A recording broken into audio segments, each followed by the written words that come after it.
Deus seja louvado. Vamos dar início aos ensinamentos da Santa Palavra de Deus, com a ajuda e a força de Deus e a guia do seu Santo Espírito. Bem, no vídeo anterior nós falamos sobre as armaduras de Deus, que a gente precisa estar revestido das armaduras de Deus para que a gente possa lutar contra os nossos inimigos. Perfeito? Bem, hoje nós vamos estar falando sobre a Bíblia, como acontece a divisão da palavra de Deus aqui, porque todos nós sabemos que tem dois testamentos na Santa Palavra de Deus, na Bíblia, né? E aí eu vou estar explicando como se dá essa divisão, para que a gente possa entender e compreender melhor a Santa Palavra de Deus. Bem, antes de começarmos, eu devo falar que a Bíblia Sagrada ela foi escrita por muitos servos de Deus, inspirada pelo Espírito Santo, né? Homens que não viveram na época que aconteceram aquelas coisas, mas que num futuro Deus usou desses homens e revelou para eles acontecimentos do passado, como os 5 primeiros livros da Bíblia, né? Gênesis e os outros 4, que foram escritos por Moisés, né? Ele não estava lá no princípio, porque no princípio Deus criou Adão e Eva, mas Deus revelou para ele como foi, né, a criação de todas as coisas, perfeito? Então, a Bíblia foi escrita por servos de Deus, inspirada pelo Espírito Santo. E a Bíblia se divide em duas partes, que é o Antigo e o Novo Testamento, e eu vou explicar o que significa isso, o Antigo e o Novo Testamento, para que a gente possa entender e compreender melhor a Santa Palavra de Deus de uma forma ampla, né, para que a gente possa entender a Bíblia Sagrada. Bem, testamento, o que é um testamento? Testamento é algo que alguém quer deixar para outro, herança que alguém quer deixar para outro, e então aquela pessoa vai fazer um testamento, escrever o que ela vai deixar para os herdeiros, perfeito? Aquele que escreve o testamento é o testador. E o testamento são aquelas coisas, a herança que os herdeiros vão receber. Então, no Antigo Testamento, tem muitas promessas de bênçãos, né? E os herdeiros do Antigo Testamento têm o direito de receber a sua herança após o sacrifício que aconteceu no tempo de Moisés, né? Que Moisés, divinamente revelado por Deus, ele fez o sacrifício de alguns animais, né? Naquela época Deus permitia os sacrifícios de animais, para que com isso o povo pudesse ser perdoado, consagrado, e Moisés consagrou todas as coisas, né, concernente ao ministério, né? O livro, as leis, as vestes do sacerdote, todo o povo também. Todo o povo foi purificado com o sangue daqueles animais que Deus tinha revelado para animais. Então sacrificou os animais e aspergiu o sangue deles em todo o povo, né? E daí começou naquela época lá era o Testamento, que agora que tem o Novo se tornou o Antigo.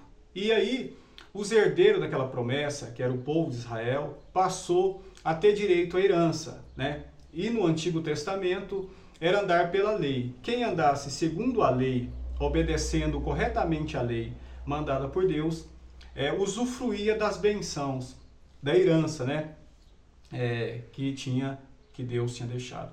Já no Novo Testamento, Deus enviou o seu próprio Filho, o seu unigênito Filho, o nosso Senhor Jesus Cristo, o qual veio, obedeceu toda a santa palavra de Deus e ofereceu a si mesmo, né, como sacrifício vivo para resgatar-nos de todo pecado, de todo engano. Por quê? Porque no primeiro Testamento, que agora é o Antigo Testamento, o povo desobedeceu à lei.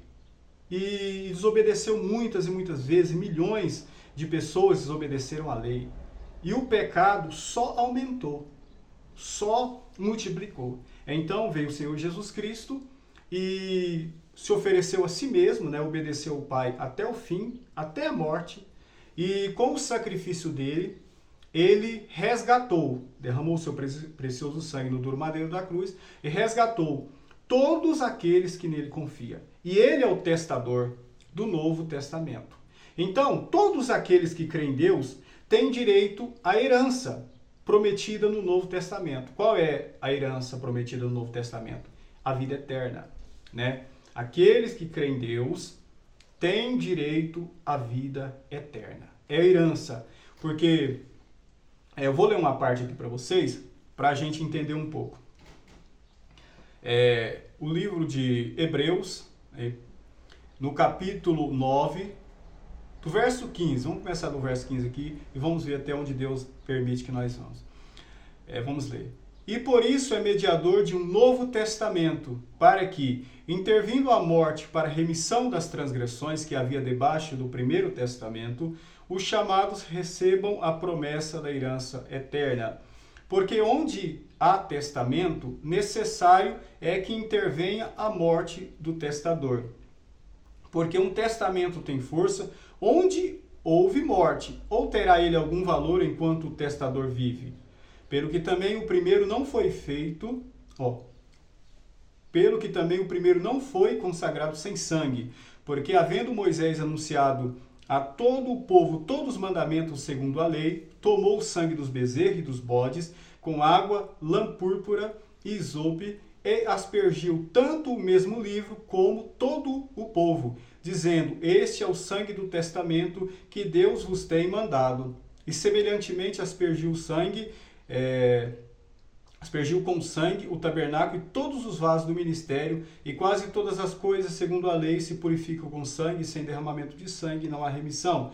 De sorte que era bem necessário que as figuras das coisas que estão no céu assim se purificassem, mas as próprias coisas celestiais com sacrifícios melhores do que estes. Porque Cristo não entrou num santuário feito por mãos, figura do verdadeiro, porém no mesmo céu, para agora comparecer por nós perante a face de Deus. Nem também para si mesmo se oferecer muitas vezes, como o sumo sacerdote cada ano entra no santuário com sangue alheio. De outra maneira, necessário lhe fora padecer muitas vezes desde a fundação do mundo. Mas agora, na consumação dos séculos, uma vez se manifestou para aniquilar o pecado pelo sacrifício de si mesmo. E como os homens está ordenado morrerem uma vez, vindo depois disso o juízo, assim também Cristo, oferecendo-se uma vez para tirar os pecados de muitos, aparecerá segunda vez sem pecado aos que esperam para a salvação. Perfeito, Irmandade? Então, irmãos, nós podemos ler aqui que para que os herdeiros tenham direito à herança, o dono da herança precisa morrer, né? Nós sabemos isso, né? Nenhum herdeiro pega herança enquanto o testador, aquele que fez o atestado, o dono da herança, estiver vivo. Então, o nosso Senhor Jesus Cristo veio aqui, cumpriu toda a lei, porque estava escrito na Santa Palavra de Deus, que nem um jota ou tio se omitirá da lei sem que tudo seja cumprido, como está escrito na Santa Palavra de Deus.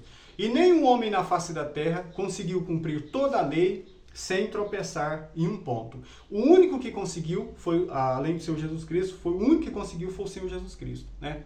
Nenhum além dele conseguiu. Então, e ele obedeceu nosso Pai até o fim. E ele veio para cumprir essa missão, né? Ele sabia que ele ia ser sacrificado, né?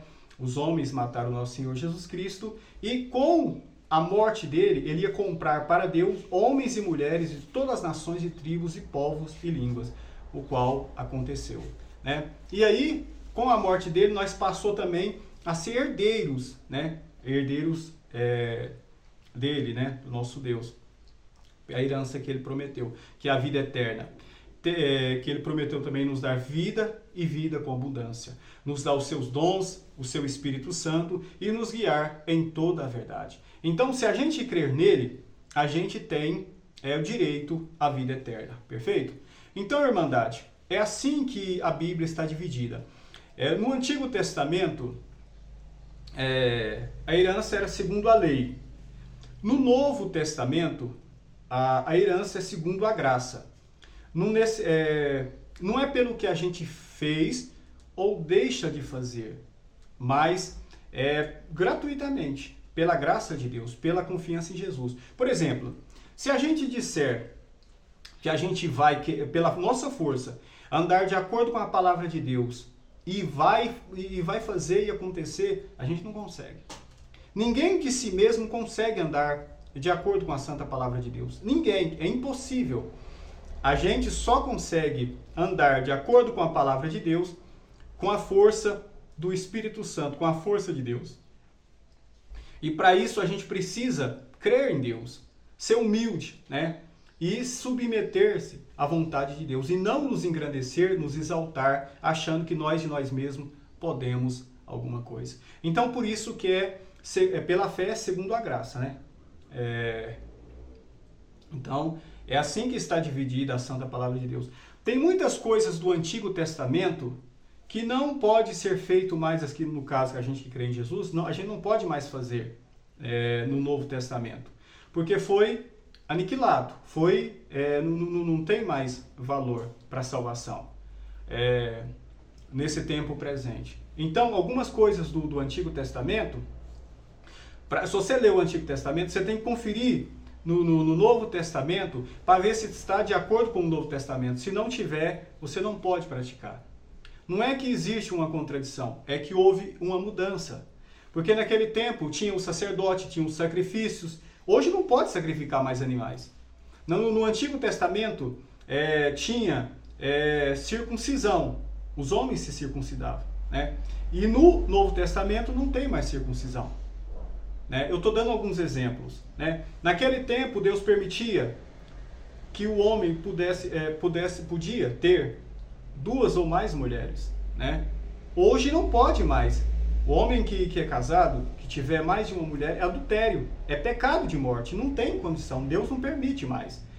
E aí, há 2 pontos, um no Antigo Testamento e outro no Novo Testamento, que é o seguinte: o Novo Testamento nós sabemos que começou a ser escrito no tempo de Moisés, e há a tempo da promessa que Deus fez com Abraão. Aqui também no Antigo Testamento está falando de Adão e Eva, no tempo que não havia lei, né? No tempo de esses aí que eu citei, né? Noé também, não, é Noé. Vamos falar só de Adão e Eva e Abraão. Já é o bastante para a gente entender que a lei veio depois com Moisés. E no Novo Testamento tem uma parte, que é a parte do Senhor Jesus Cristo, que ele teve que andar segundo a lei de Moisés. Ele precisou cumprir toda a lei, como eu disse, andar de acordo ponto por ponto. Tudo que a lei mandava, ele teve que cumprir. Andar, para que ele precisava obedecer a Deus. Ele precisava andar de acordo com a palavra de Deus. E aí, quando ele conseguiu obedecer toda a lei de Deus, então ele foi sacrificado, ele foi morto.